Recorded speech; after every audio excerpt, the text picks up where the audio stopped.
Assalamualaikum warahmatullahi wabarakatuh. Perkenalkan, nama saya Muhammad Jirin Ramadan dengan NIM belakang 110. Pada pertemuan kali ini kita akan membahas tentang evaluasi dan pengembangan sistem. Oke, selanjutnya apa sih itu evaluasi? Pertama, evaluasi adalah suatu proses menjelaskan, memperoleh, menyediakan data yang berguna untuk menilai suatu tindakan atau pelaksanaan dari program perusahaan yang telah berjalan dengan baik. Evaluasi sistem informasi dilakukan dengan berbagai cara, sesuai dengan tingkatan, sesuai dengan tujuan dari evaluasi itu sendiri. Nah, tujuan evaluasi itu terbagi menjadi 3. Pertama, untuk menilai kemampuan teknis suatu sistem. Kedua, untuk pelaksanaan operasionalnya. Lalu ketiga, untuk pendayagunaan sistem evaluasi sistem informasi. Jadi dengan adanya evaluasi ini akan berguna bagi suatu perusahaan, karena untuk mengevaluasi apakah program tersebut sekiranya ada yang perlu ditambahkan atau tidak. Terus juga untuk menilai apakah dengan program yang dijalankan ini apakah baik atau tidak, lalu untuk mengevaluasi jalannya program tersebut serta pendayagunaan sistem dari program tersebut. Lalu selanjutnya, metode evaluasi terbagi menjadi 5. Yang pertama itu teknologi acceptance model, task technology fit, end user computing satisfaction, human organization and technology fit. Dan yang terakhir, Dillon-McLean. Jadi metode ini terbagi menjadi 5. Di slide selanjutnya akan dijelaskan ya. Lalu, teknologi acceptance model yaitu dimana model tersebut menggunakan persepsi kegunaan, persepsi kemudahan, sehingga memunculkan suatu keinginan untuk menggunakan sistem. Nah, itu teknologi acceptance model. Lalu selanjutnya, end user computing satisfaction. Jadi isi, akurasi, format, relevansi, kemudahan sistem tersebut apabila kualitasnya terjaga dengan baik, otomatis akan membuat para pengguna sistem tersebut akan merasa puas dengan hasilnya.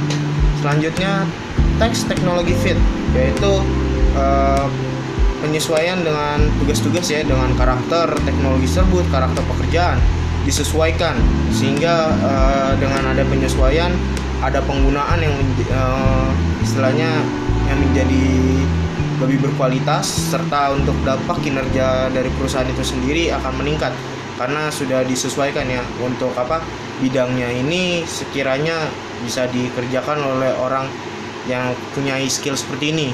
Nah, selanjutnya hot fit, yaitu yang seperti sebelumnya, yaitu human organization technology fit. Jadi disesuaikan ya, organisasi dari manusianya, teknologinya. Jadi itu bentuknya segitiga ya. Lalu Dillon-McLean, yaitu kualitas informasi itu harus bisa digunakan tentu saja, lalu akan memuaskan para pemakai, begitu juga kualitas sistem, sehingga akan menyebabkan dampak individual yang nantinya nilai dari organisasi tersebut akan meningkat. Lalu teknik penelitian evaluasi dibagi menjadi 2, kuantitatif dan kualitatif. Metode kuantitatif yaitu menggunakan statistik untuk membuktikan variabel yang dipengaruhi oleh variabel lainnya. Lalu menggunakan kuesioner yang diolah secara kuantitatif, wawasan sempit dan tajam, karena kuantitatif udah to the point untuk untuk di dalam ya bisa di kuesioner itu, karena kan sudah dibatasi. Lalu kekuatan terletak pada tes statistik. Nah, itu dia, karena angka-angka ya. Lalu metode kualitatif, yaitu pertama menggunakan wawancara, tidak perlu data statistik. Lalu objektif, dilakukan triangulasi.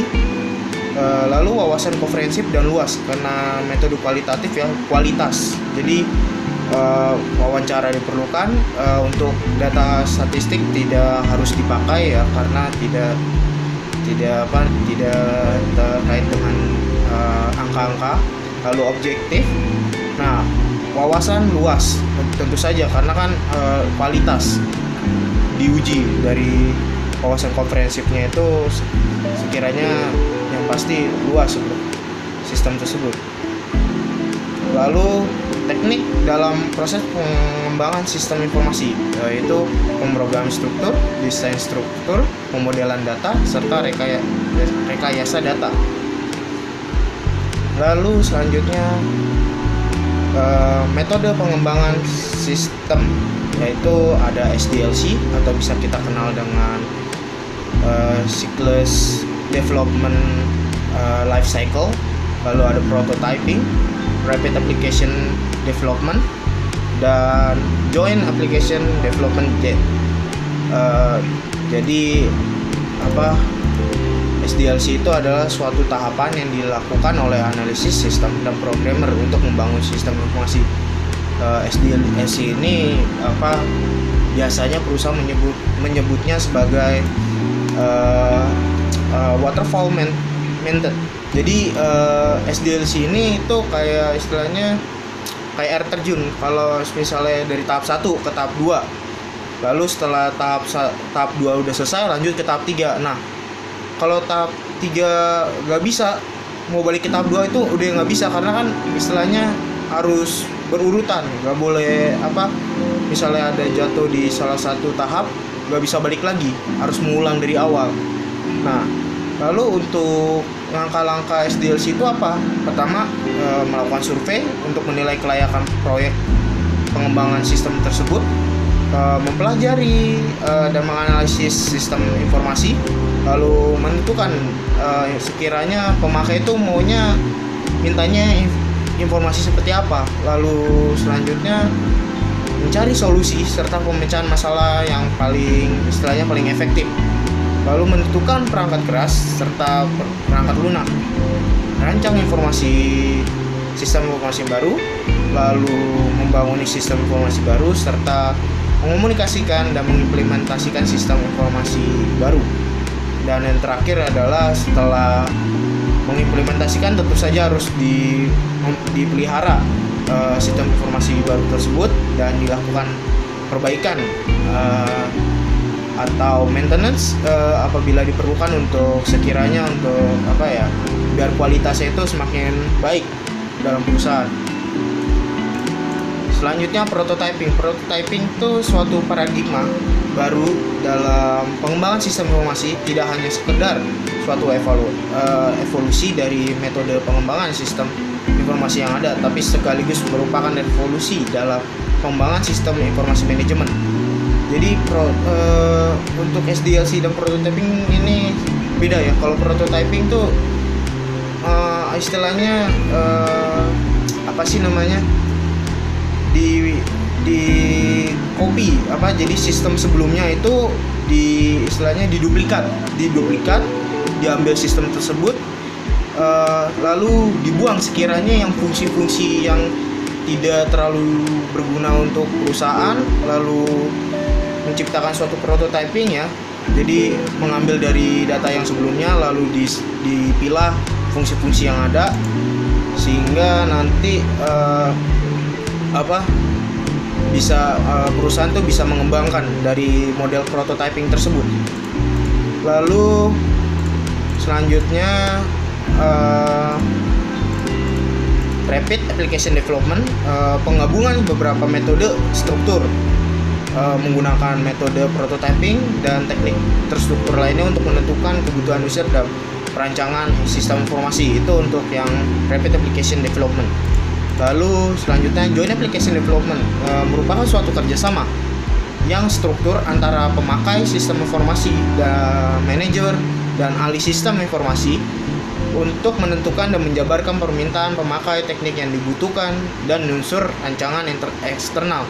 Jadi untuk tujuan dari itu sendiri yaitu memberikan kesempatan pada user untuk dan manajemen untuk berpartisipasi luas dalam siklus pengembangan informasi.